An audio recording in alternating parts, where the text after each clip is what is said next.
Pemirsa, saat ini seringkali pengeluaran lebih besar daripada pendapatan. Nah, bagaimana caranya untuk mengubah kebiasaan boros menjadi lebih hemat? Bersama saya Chandra Dewi, Anda menyaksikan Cerdas 5 Menit.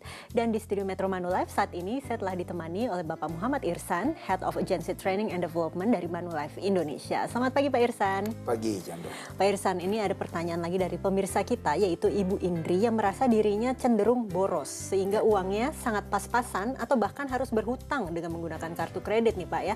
Nah, ia bertanya apakah ada tips bagaimana untuk mengubah kebiasaannya ini menjadi lebih hemat sehingga ia juga bisa menabung untuk masa depannya. Boros itu umum ya sebetulnya ya. Cukup banyak masyarakat kita yang ada dalam kondisi yang kurang lebih sama dengan Ibu Indri. Kalau ditanya apakah ada tips, intinya adalah perencanaan. Kita harus bisa buat perencanaan, uang yang masuk itu posnya kita arahkan kemana saja, kemudian mana uang yang bisa kita gunakan untuk hal-hal yang konsumtif, mana uang yang nggak bisa diganggu-gugat. Misalnya untuk dana darurat, kemudian untuk investasi, untuk asuransi dan sebagainya. Jadi jangan sampai hal yang konsumtif ini mengganggu apa yang menjadi hal yang wajib. Itu yang biasanya merusak perencanaan keuangan kita. Oke, tapi kemudian pelaksanaannya ini Pak biasanya agak sulit. Terkadang orang lebih sulit untuk mengubah kebiasaan dari boros menjadi hemat. Ini masalah disiplin barangkali ya Pak ya. Betul. Bagaimana untuk pelaksanaannya supaya bisa berhasil? Ya kembali lagi seperti tadi. Ada banyak macam. Ada orang yang membuat dua rekening. Misalnya ada rekening yang wajib nggak boleh diganggu-gugat. ATM-nya aja nggak dibawa kemana-mana. Misalnya itu satu contoh. Ada orang yang pakai metode pengingat ya. Pada saat penerimaan income atau terima gaji misalnya, pada saat itu semua pos-pos wajib sudah dia poskan setiap bulannya. Dan ini pengingat ini penting. Misalnya pakai amplop. Ya ada juga orang yang pakai konvensional pakai amplop. Amplop A, B, C, D dan seterusnya. Nah, hal-hal seperti ini masuk ke dalam bagaimana kita melakukan perencanaan. Kalau kita bisa melakukan ini dengan benar dan kita disiplin, harusnya boros itu kita bisa minimalkan. Oke, tapi kalau sudah melakukan berbagai cara tadi masih juga boros, bagaimana dong Pak?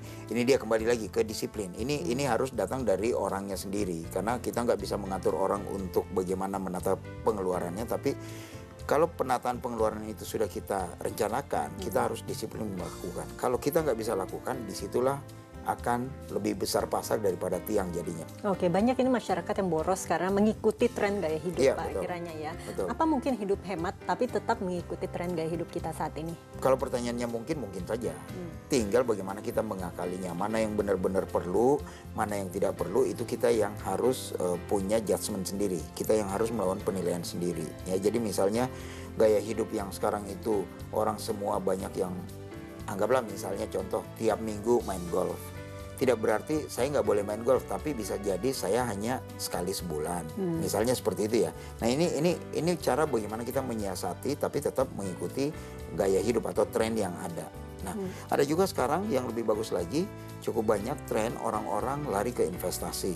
Apakah misalnya produk reksadana atau produk asuransi yang memiliki feature investasi, itu juga tren yang bagus dan itu juga merupakan gaya hidup bahwa setiap kali menerima income tidak semuanya itu digunakan untuk dihabiskan tapi sebagian disisihkan untuk diinvestasikan misalnya ke perusahaan asuransi yang memiliki produk-produk investasi. Nah ini menarik kalau kita kaitkan dengan Ibu Indri yang cenderung boros kadang-kadang malah justru harus berhutang tapi tetap ingin mengikuti tren investasi tadi ini Pak Irsan. Sebetulnya mana yang harus didahulukan? Investasi barangkali atau asuransi?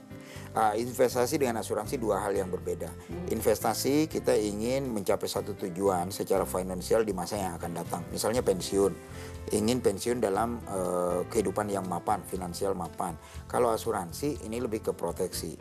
Jadi kalau ditanya mana yang harus didahulukan, dua-duanya penting. Ya, kalau bisa kita bisa menjalankan dua-duanya secara bersamaan. Ya. Selain kita memiliki asuransi yang memberikan proteksi terhadap keluarga, diri kita sendiri dan keluarga, kita juga mempunyai investasi untuk perencanaan keuangan di masa yang akan datang. Jadi harusnya berjalan sejalan dua instrumen ini. Oke, Pak Irsan terima kasih banyak Pak atas informasi dan kehadirannya. Dan pemirsa demikianlah Cerdas 5 Menit, Cerdas Finansial untuk episode kali ini. Saya Chandra Dewi, terima kasih. Sampai jumpa. Dipersembahkan oleh